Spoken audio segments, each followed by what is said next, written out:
Sir एक बहुत general question है जो अभी मेरे दिमाग में आया, क्योंकि ऐसा अक्सर सुनने को मिलता है कि किसी फीमेल की अगर ट्यूब बंद है तो क्या उसे कुछ दवाइयों की मदद से उसको ओपन किया जा सकता है so that they can conceive, या फिर कोई और मेजर उन्हें लेना पड़ेगा?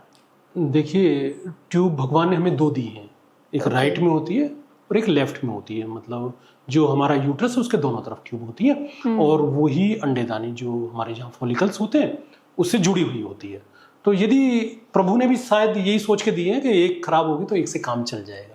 पर कुछ केसों में जैसे जन्मजात जिसे कह देते हैं, हाँ तो वहाँ यदि वो खराब है तो आपको फिर IVF ही सीधा करा लेना चाहिए।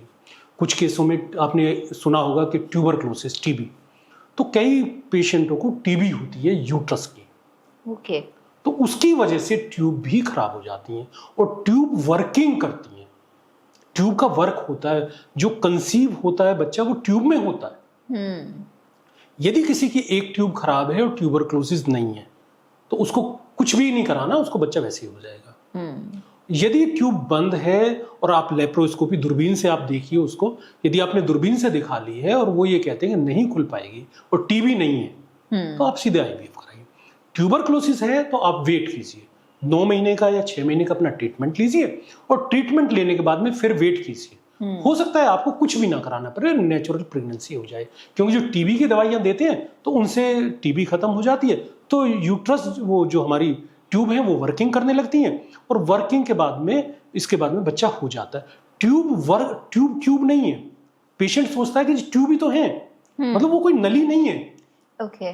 वो अपना उसका वर्क है। वर्क का मतलब हुआ एग को खींच के लेके आती है, मतलब जैसे कोई खींच के लेके आ रहा हो, तो वो जब उसमें जान नहीं होगी तो उसको खींच के नहीं ले पाएगा। जब नहीं लेके आ रहा है तो बच्चा नहीं होगा, पीछे रह जाएगा अंडा। तो यदि कई बार एक्टोपिक प्रेगनेंसी हो जाती है, आपने सुना होगा शब्द आता है कि एक्टोपिक प्रेगनेंसी, उसमें क्या होता है कि ट्यूब वहीं छोड़ देती है एग को, मतलब ट्यूब में प्रेगनेंसी होगी। प्रेगनेंसी हर प्रेगनेंसी ट्यूब में होती है, पर ट्यूब से वो यूट्रस में आती है। ओके।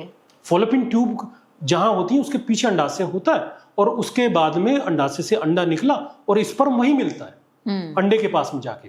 ओके। और वहां से फिर यूट्रस में आता है और यूट्रस उसका घर हुआ बच्चे का, वो आके उसमें रुकता है। हम सब उसी में रहते हैं आके 9 महीने तक और इसके बाद में डिलीवर होती है। तो यूट्रस में कंसीविंग नहीं होती है। So the tube is more like the suction machine. अगर उसके अंदर पावर नहीं है वर्क तो नहीं वर्क नहीं कर पाएगी। तो ट्यूब का बहुत महत्वपूर्ण है। और इसमें जो यूट्रस भी है इसमें भी एक विंडो खुलती है। ओके। हाँ, ये ऐसे ही नहीं पकड़ता है। यदि आप गूगल करोगे तो वो बताएगा कि आपकी विंडो नहीं खुल रही है। वो विंडो का टेस्ट भी आ गया, टेस्ट करके भी हम लोग देख सकते हैं, पर ऐसा कोई वो नहीं है कि यदि हमने टेस्ट किया और विंडो का टेस्ट देखा क्या पकड़ लेगा, ऐसा कुछ नहीं है। पर उसमें खिड़की टाइप की खुलती है, बताते हैं कि तभी उसी टाइम पकड़ेगा। तो कुछ जब एक्सपीरियंस वाले डॉक्टर होते हैं उन्हें पता होता है।